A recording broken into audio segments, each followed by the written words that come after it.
Hi guys, welcome back to my channel. Please subscribe to my channel by clicking on the red subscribe button.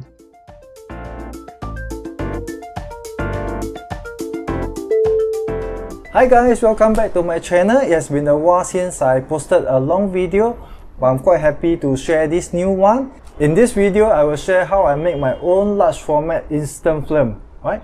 So this is not going to be instant, but it's more like a way for me to explore what is technically known as the diffusion transfer reversal process, or some call it the silver diffusion transfer. There's nothing new invented here. This process is invented, I think, in the 1940s and commercialized by a company like Alpha or Polaroid. So I believe now there is no commercial product available anymore for large format peel apart film. We call it peel apart because we can actually peel the negative and positive apart after we process it. Right, so this is a way for me to explore this process. Going back into history, it's like 10 years ago I come across this web page. I put a link on the top right hand corner where this person shared how he also homemade his instant film. But at that time I couldn't understand his instruction. So 10 years later, I went back to read his page. I also managed to find other pages that talk a little bit more about this process. So I thought, why don't I give it a try again? So in this video, I'll share how I do it, but be very clear that I'm no expert in this. And there is a lot of things that I will need to try and test further, but I think this is a good baseline to start if you are interested. Right, so do watch to the end of this video and let me know if you have any question or any comment. Thank you very much. Bye.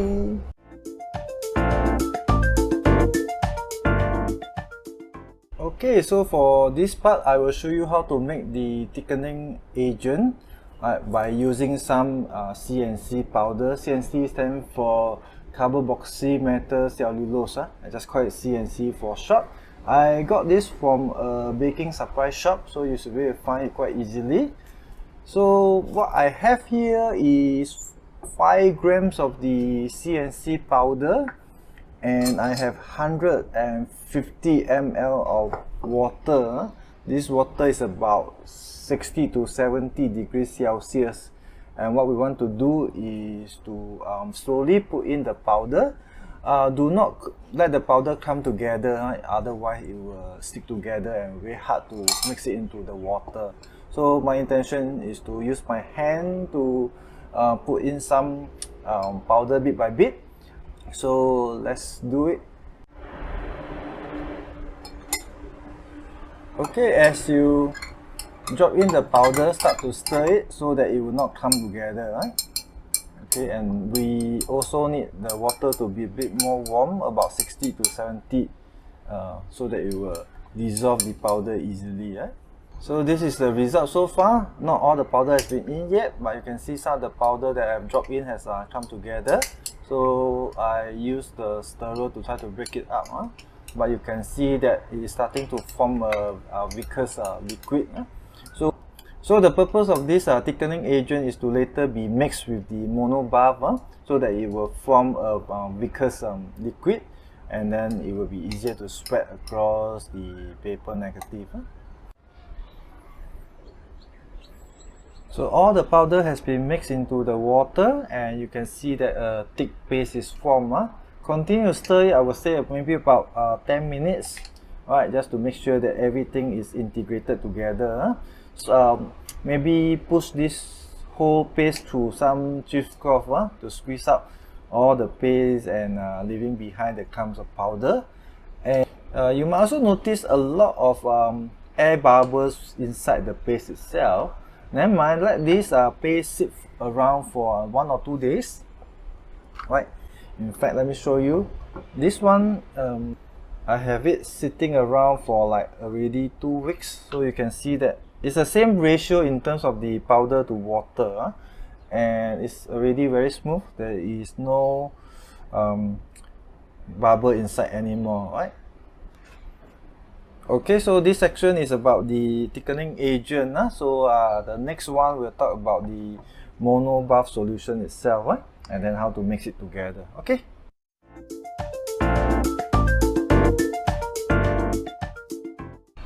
Here are all the ingredients or material that you need for making the monobath. First of all, sodium hydroxide.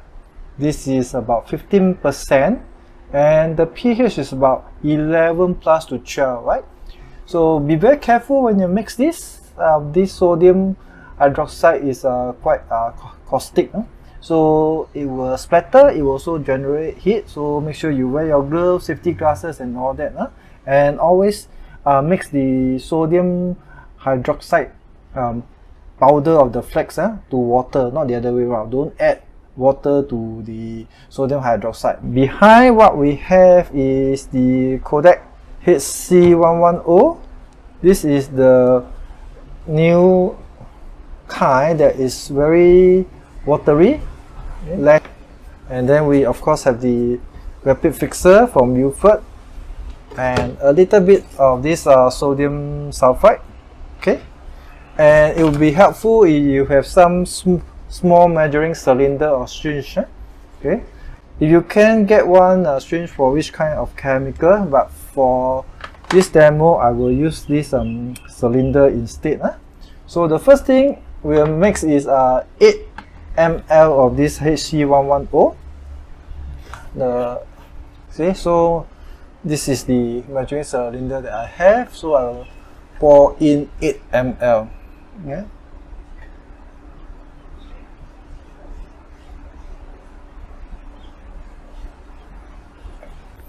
So this, I'm not sure you can see, this is about 8 ml of this C110, right? And I pour it into this beaker, right?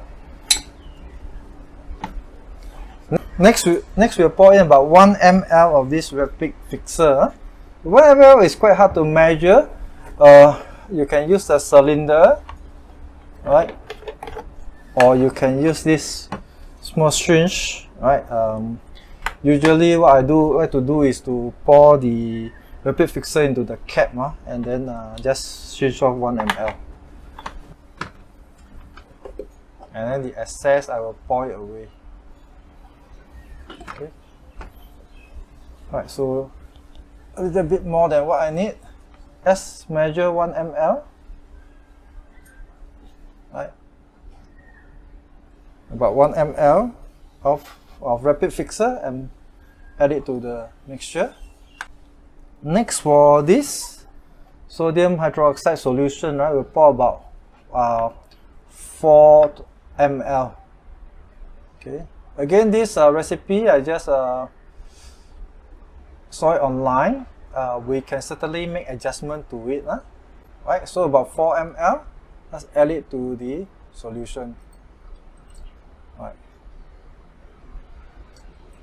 Okay, about 4 ml. So mix it. And finally, we can add this sodium sulfate to it. Maybe half a gram. But something like this. I don't really measure it. We'll just throw it in and mix it up. So you can use a stirrer, right? Stir. Okay. Right. So after stirring in the sodium sulfide, make sure everything has dissolved. Right. We are ready with the mono paste, right? So if you have a pH meter, you can use a pH meter, but all I have is this pH paper. Let's try to measure and see what is the pH of this solution. It should be alkaline. Right? So let's dip it in. Right. Okay. So I think the pH is about 8 to okay, slowly changing. Maybe a pH 10, right? So this is the pH that we are looking at, around 10, right? Okay. So this is our monobath solution, and I have a piece of photo paper here. It's not short, just to show you the effect. Okay, when I dip this paper into the monobath, just a quick one, right? You can see that it processed the paper very fast, turning it black, right? Okay, next we will mix in the thickening agent, the paste, right? This one has been sitting around for I think about 2 weeks. There's no air bubble inside there, right? And I will put in about 10 ml of this thickening agent into the solution, right? So you can see that how thick this is. It drip off slowly, yeah. Okay, so this is what we need, a thickening agent. So just move it slowly.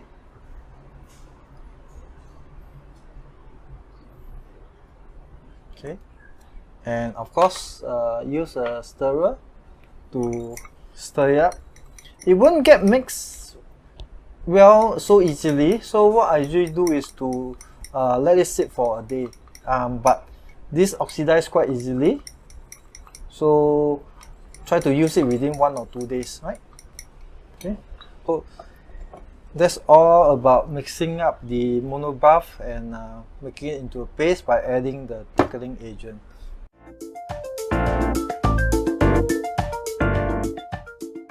So for the receiver sheet, I am using expired Uford RC paper. I think you can see that this box is quite old. You've probably never seen this design before. This is expired for quite long. I'm not so sure how old.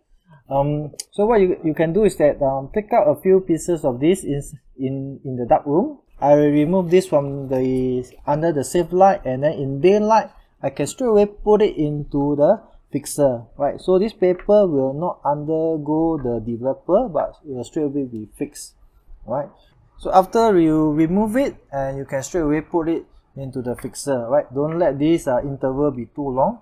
So after 2 minutes, then we can take the paper out from the fixer and then wash it for like a few minutes. So this RC paper very easy to process, right? So if you are fixing multiple sheets at one go, just make sure that you swap it up and down so that all the different sheets of paper inside the fixer are fixed. So after 2 minutes of fixing the paper, okay, just transfer it to a tray and wash it under running water for like 1 or 2 minutes, right? So for RC, it's very easy to handle.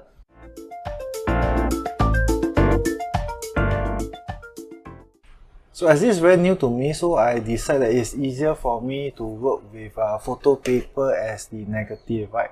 So I'm using this Vista.edu RC paper. This is actually made by Forma Pen.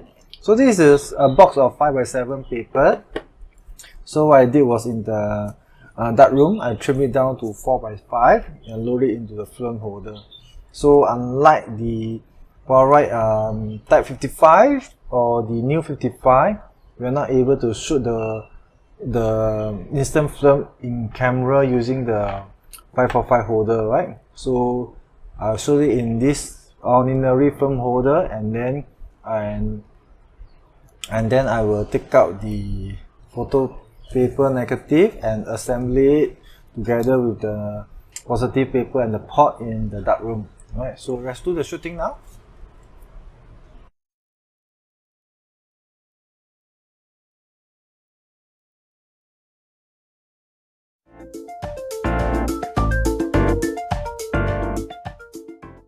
Okay, so now we'll talk about making the pot for the chemical for the Monobath. So this is a piece of freezer paper. Freezer paper is paper with a layer of plastic coating on one side, right? So usually I will cut a piece down to 4 inches by 2 3/4 inches. So I make a sort like a template for this, so I can just cut it down.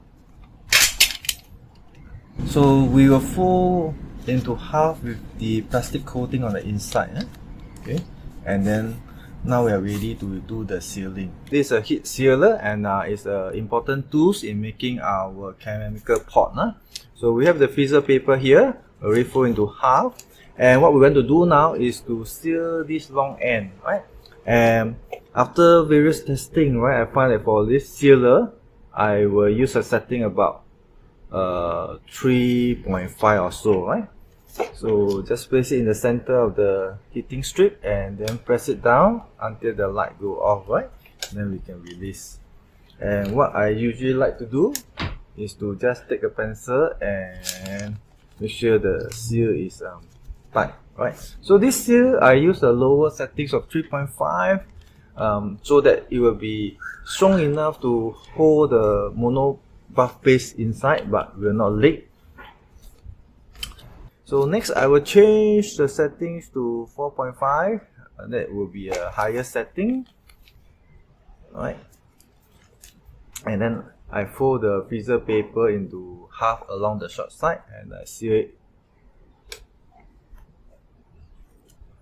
Right, so effectively it will create a strong seal in the center, and then we will have two pockets, right, on the left and the right. And what we want to do is to fill the pockets with the Monobath paste, right, and then seal out the short end.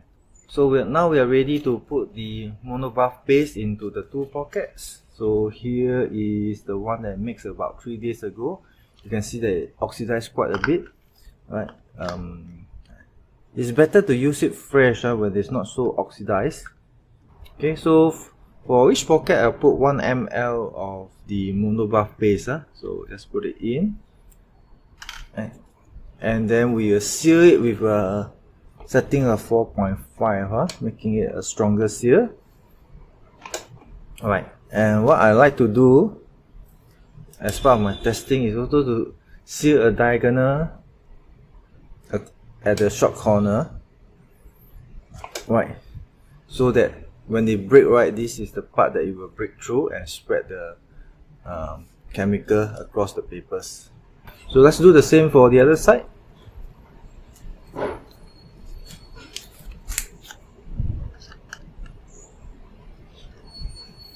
About 1 ml. Okay. Seal it up strong. So in this way the chemical pot is ready, right? You can see the chemical there. So hopefully it will break nicely and then spread evenly across the negative and the positive papers, right?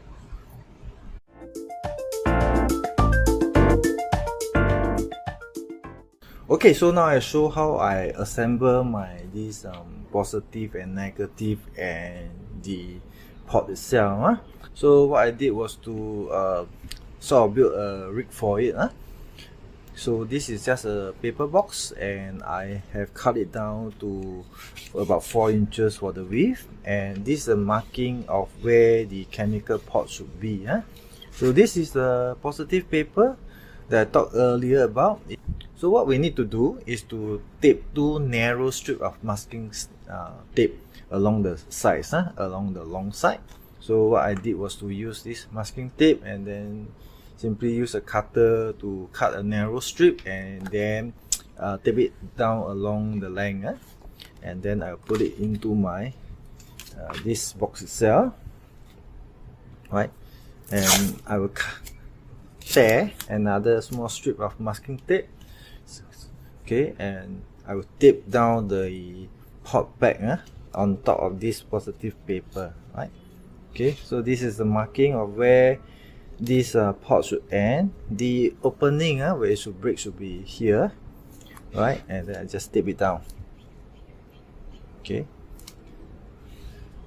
Okay. Remember, this is not a commercial product. This is just a homemade product, so it's a bit rough at this point. So once this is done, we still need to do another thing, right?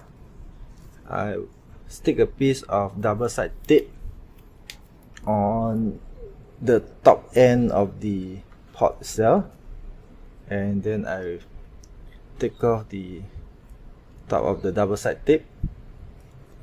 Okay, so this is where the negative paper will stick on top, right? Okay, a big strip, so I tape out half, right? So assuming this is the negative paper, later in the dark we will like stick it on, right? Okay, so once this is done, you are ready to load your exposed negative on top of here, right? So for now I'm using photo paper because it's easier to handle at least I can work in the safe light, under red light. If you are using film, you must do the following step in total darkness, right? And for a start, it may be quite difficult to handle that. So for this part, I'm going to just show you how I do it, but from this part onwards, it has to be done in the dark. So assuming that I already shot the photo paper negative in my 4.5 camera using this film holder, so in the dark I will remove it from the film holder. I will hold my rig this way and then put my negative somewhere like this, right? So I will then just bring it down. Okay, so this is the assembly of the positive, negative and the pot itself. So we are now ready to put it in envelope. So for now, I'm just using a piece of normal photocopying paper to make my envelope. Right, so with the pot facing this direction, we're going to seal up this end of the envelope. So we'll seal this end. So same thing, we can make a template to do the folding. Right, okay. And have a short overlapping of the seal, right? Because sometimes the chemical may leak through the sides also. Right, so we try to seal it down. And here we have a small fold here, right?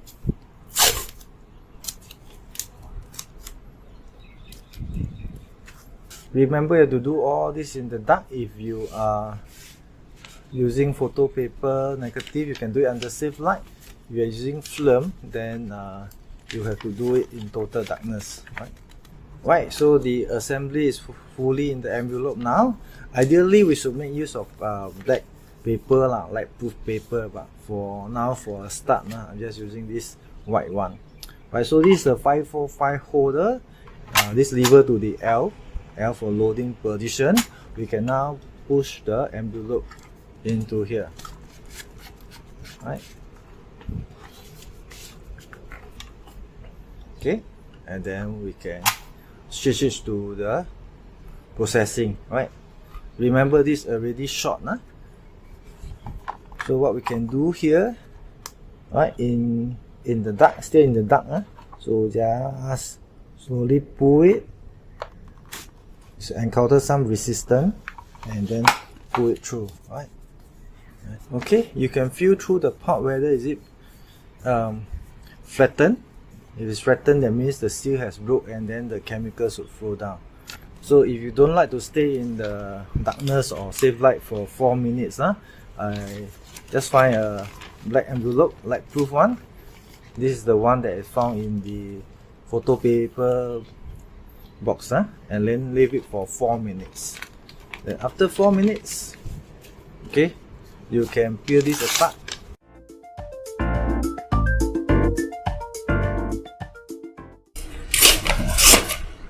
Okay, you can see that the chemical has spread down to the side.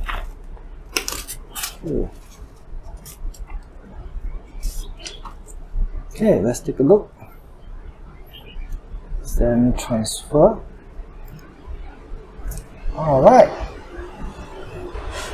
So this is the negative. The spread is quite even. There's some part here that is not too even, but I think we can see the blocks far away as composed on the 4x5 camera.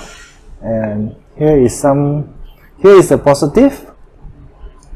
Now the paste here is a bit thick, but we can see that there is a positive image here, right? And because the Monobath paste is quite oxidized, so I think we are getting a brown image. I'll put the negative into the fixer to fix for a minute, and then the positive I'll just wash it to wash away the Monobath paste, right?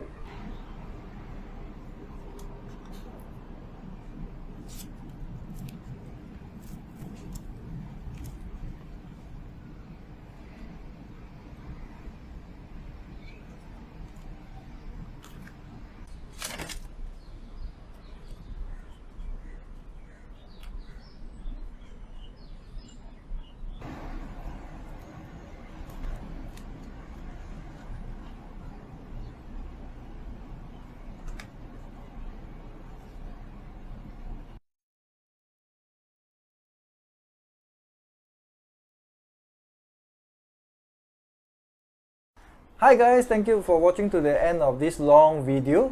It's a bit technical as I share the process of how I make the instant film. Could be a little bit boring if you are not interested in this process, but you are interested in this process and hope to try it on your own, and I hope what I've shared will give you a good starting point. For myself, when I start to explore this process like 2-3 months ago, I find that there is a lack of end user friendly material, right? Good instructions with video and all that. I find it quite hard to understand based on what I've read, right?